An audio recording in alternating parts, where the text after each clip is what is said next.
Alam niyo mga diskarte bilang isang content creator dito sa social media. So, bilang isang small YouTuber, marami na po ako na-try na iba't ibang klase na mga wireless microphone, iba-ibang brand na rin nabili natin. Pero ngayon mga diskarte, meron ako i-recommend sa inyo at pwede kong masabing maganda kasi na-try na po natin itong subukang gamitin sa mga video natin.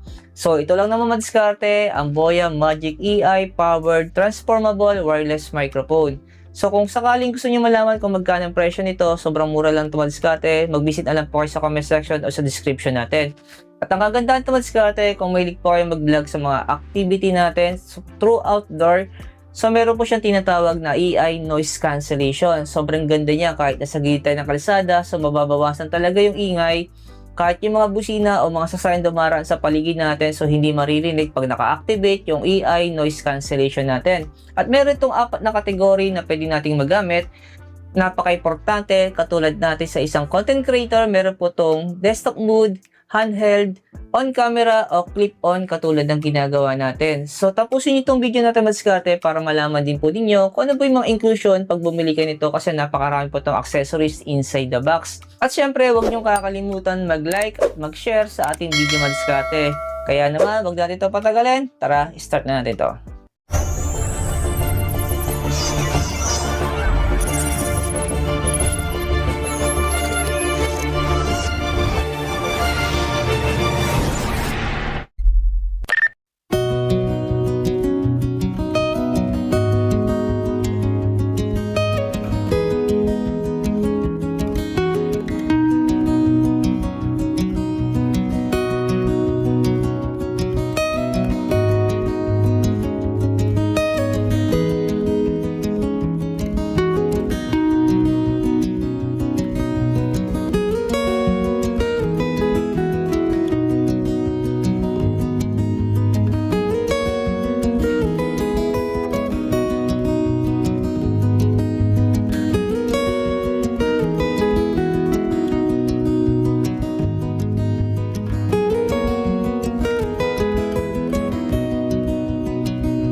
So ito mga diskarte lahat ng inclusion pag bumili kayo ng Boya Magic 1.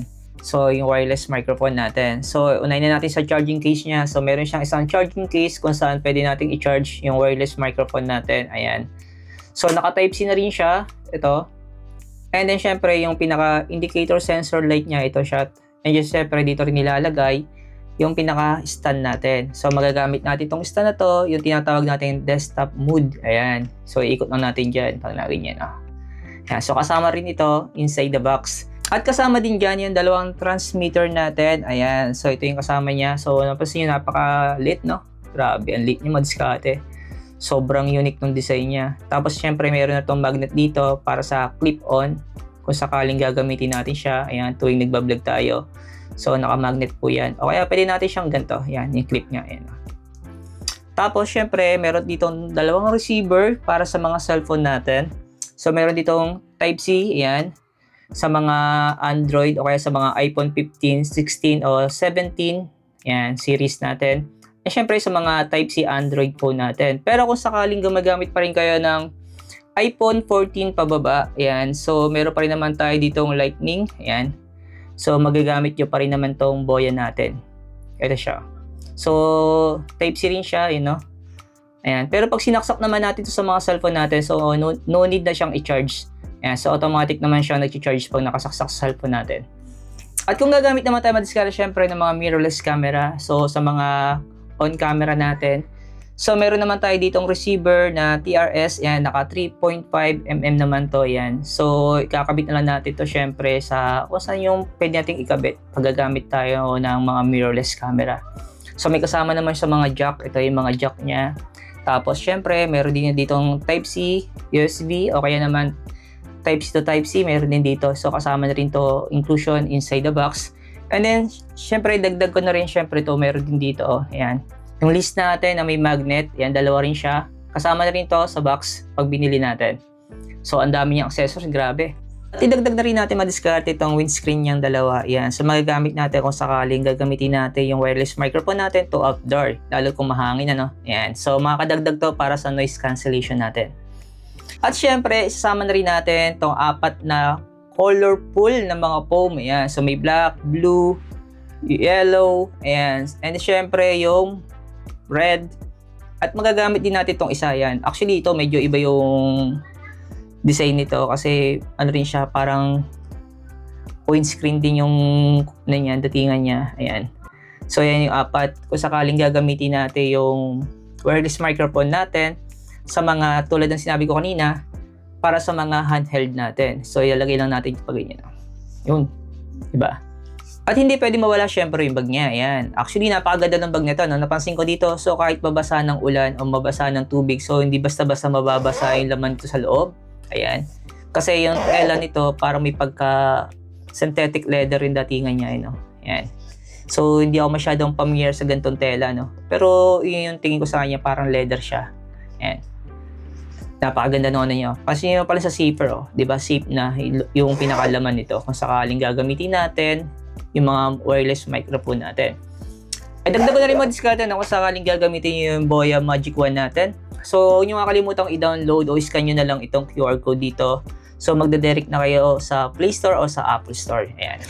So, mapansin niyo, dindownload ko na dito yung apps ng Boya. So, pagbagay sinaksak natin itong receiver na naka Type-C para sa mga Android phone. Ayan. So, automatic. Ayan. Magko-connect na yan. So, mapansin nyo, naka-green light. Ibig sabihin, naka-activate yung AI noise cancellation natin. Dito sa wireless Boya microphone natin. And then, yan, lalabas na dyan. Ayan.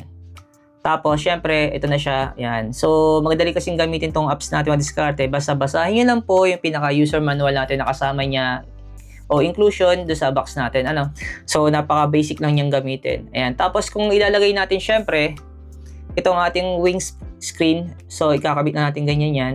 Ayan. Pasok lang natin. So ayan na. So magagamit natin to dagdag protection kung sakaling maingay yung paligid natin para sa ating noise cancellation. Ayan. Baka itanong to ng mga viewers natin. Ayan. So yung pinaka battery life po nito, so tumatagal po to ng 6 hours. Yan, yung pinaka transmitter natin dito yung dalawa. Ayan. So, pag naka-clip on siya, tumatagal siya ng 6 hours. And then, syempre, pag i-charge natin, so, ito yung pinaka-charging niya, Type-C. Ayan, charging port, ayan. Tapos, para malaman natin kung full charge siya, so, titigil po yun, nakapansin nyo, para nagbe-blink na ilaw ng kulay white na yan. So, pag bagay full charge siya, so, hindi nagagalaw yan. So, ay madiskarte na. Kung sakaling maitanong ninyo, so, ulitin ko lang, yung battery life po nito, so, tumatagal siya ng 6 hours. Kaya, napaka-solid, matagalang gamitan. So ito naman yung test natin sa Boya Magic Wireless Microphone na to. So naka-off po yung AI noise cancellation nito. So naka-blue light yan. So naka-clip on na sa atin yung wireless microphone. Ayan. So may nakatapat sa akin pa dito sa studio ko sa kwarto. Ayan. So subukan naman natin pag i-on natin yung AI noise cancellation niya kung mababawasan yung hangin o yung ingay. So tara. One click lang gagawin natin madiskarte. No? Ayan. Oh. Ayan. So nag-on na siya yung AI noise cancellation. Naka-kulay green light na yan. So, mapansin nyo, nabawasan yung ingay ng background natin dito sa studio natin. Pero, syempre, itatry din natin sa outdoor. So, tara, check natin. So, susubukan natin itong wireless Boya Magic Mic. Yan. So, nandito tayo ngayon sa may open area, sa may kalsada, sa may gilid. So ito naman mga diskarte, naka-off yung noise cancellation. So check nyo yung sounds kung okay ba yung quality. So, ayan. So try naman natin pag naka-on yung noise cancellation, pag naka-kulay green, light naman siya. So pipindutin na natin to. Ayan. So ito naman yung sound siya pag bagay naka-on yung noise cancellation. So mapapansin nyo, may difference talaga yung audio. At kagandahan dito, mapapansin nyo, kahit sa kalsada ka, maingay yung paligid. So hindi na detect yung ingay niya. So ito naman yung itsura niya mga diskarte pag naka-handheld tayo. So ayan, ito yung appearance niya pag naka-handheld tayo. Sa Paul, mag-i-interview tayo yung usong-uso ngayon. Ayan. So susubukan naman natin dito yung distansya. Kung gaano kalayo o klaro pa rin ba yung sounds ito. So dito gagawin natin. Ayan, atras tayo. Ayan, diyan ka lang tol, kalalapit. So subukan natin. Ayan, lakad tayo dito kung gaano kalayo. Kung clear pa rin yung voice natin, so kayo na po humusga mga diskarte, no?